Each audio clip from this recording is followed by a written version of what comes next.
How old were you when you felt like you started to make progress when you were implementing a lot of these practices? 24, 25. 24, 25. Yeah, I would say like 24 was the year it all started and kicked Yeah. off, but it was at least a year till I felt significantly like I had made a dent. You know, a lot of like cyclical trying, failing. But a year later, I was like, okay, we're on the right path. Yeah. Part of why I was asking that is I was telling you before we hit record that we had a podcast with Solbra earlier today. And one of the most powerful points of the podcast is he was talking about his own journey, kind of like prior to him becoming Solbra.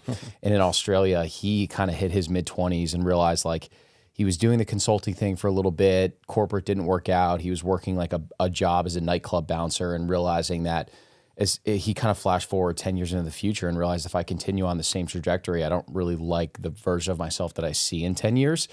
And it was almost like the scariness around him pissing his potential away was kind of what was the catalyst for him to get his stuff together and start creating content online. And I think that's a really powerful thing, especially even as you hit your mid-20s, people start to view you less for like the potential that you have in your early 20s, and they kind of start to see you as like a fuck up a little bit, for lack of a better term. And I think that's actually, it's a good thing. Like that scariness should motivate you a little bit. I'm just curious, like if those thoughts were things that were going through your head that maybe could have been a catalyst for you to help clean yourself up too. Yeah, for sure. And for me, there's like a very, very specific moment that was like night and day decision in my brain that like, this is not okay anymore. So my father, great intentions, but hardcore alcoholic and like definitely a big influence in my life. And having that childhood and then being in that party state and like doing it in like a carefree, fun way. There's a very specific night about a year after college where blackout drunk till like 4 or 5 in the morning, cocaine, woke up and it was just this like crazy surreal feeling, very spiritual experience where it's like a voice outside of myself was like, there's no soul in your body right now. And if you don't make a serious change, something really bad is going to happen to you. And it was just this like meshing of awareness that the path I'm on is horrible, like going to really ruin my life if I don't make a change. And it's not just carefree. And I had no answers. I wasn't religious or spiritual at the time, but I went to church that day because I was like, I don't know what the fuck to do, but it's not it's not what I did yesterday. So we'll try something different. So I think just having that more challenging childhood has made me like question and have more awareness and really think through the implications of my decisions. But also, I think once I did carve out all the things that were numbing me, I was looking for purpose and I was looking for something to excite me and light me up. And, you know, I started several businesses right around that time that all completely failed because I had no skills. But from that place of more space in my life, because I wasn't giving my energy to all these things that didn't serve me, it was like, okay, what will give me purpose? And it is a lot of those things. And spending more time journaling and reflecting on where do I want my life to go? What do I want when I'm 50, 60, 70? The answers to those questions definitely has driven me to work on the things I'm working on now. I'm sure climbing out of the numbness probably felt amazing too. And even though those businesses didn't work out, it probably felt like you were alive for the first time in so long too, right? Because you get that dopamine hit of like, there is progress. I can turn myself into someone that matters too. Yeah, absolutely. And I think so grateful for that being like the first edge of these people speaking online and podcasts and content on YouTube that did motivate and inspire me and make me believe that I could have a different life. And it was just that like iterative action and like leaning into failure and being excited about failing at things. Definitely pushed me through that experience. How did you go about creating the space to like move some of those numbing agents out of your life? Because I think for a lot of people, if you don't give yourself enough like room and distance away from some of that stuff, like you never really give yourself a chance to create some change. And it sounds like you were able to actually like redirect your life pretty significantly from that moment where you're like, oh man, like I have no soul in my body right now. Yeah, man. It was really tough. And there was like so many, like make a little progress, 2 steps back. Like that super low point, I was living with 2 fraternity brothers and we were like the hub for all our post-college friends in the party scene. So it was this really in tough. Austin? This was in Chicago. Okay. Yeah.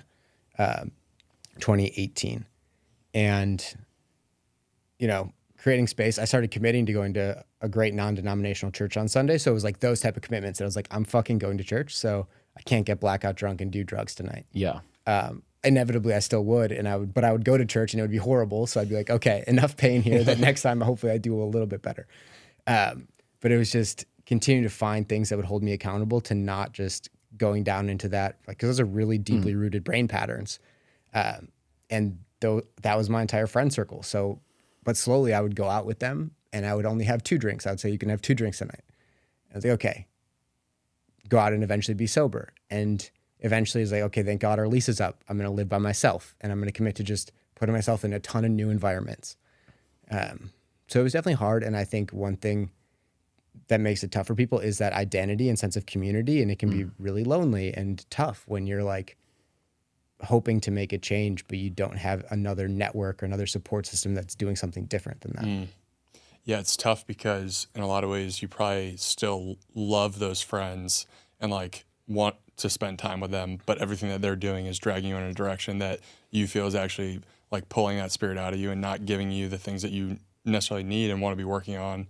So I think like for me, I've noticed in my life, like those moments where I created massive change, there was also a massive environmental change where it was like me, like living alone is one example where when you're living alone, it's like can be a very hard experience for a lot of people in the initial days because you are maybe a little bit more isolated, but it also gives you that, gives you that space to explore and like figure out what you want to be doing. Yeah, no, I totally agree. And it's challenging, but sometimes you really need that discomfort to push you over the edge, honestly. Yeah. And it sounds like there was also this degree of like continuing to bake in these, I don't know, maybe difficult things that would build confidence in yourself. And they were non-negotiables of like, every Sunday I'm going to church without fail. I'm not missing. I'm going to go to the gym. I'm going to journal. You're going to do these things that really build confidence, which I think is so important too, because those difficult things that are baked into your schedule every day, they finally build confidence for someone that was just continuing to run away from those things. So I know that very, very closely, and I'm sure that was a very formative process for you. Yeah, absolutely. And I think it was figuring out how to hack into those same brain systems that make you love like the peak experiences of drugs and alcohol, but finding it in doing uncomfortable things. Yeah. And it's like, okay, I'm going to go to this networking event. I'm going to go take a jujitsu class. I'm going to go talk to that girl that I think is cute. And you can then just get addicted to that discomfort feeling, but then how good you feel when you lean into it and get on the other side. And yeah, the structure has definitely helped me. And now, you know, it's definitely a huge part of my life.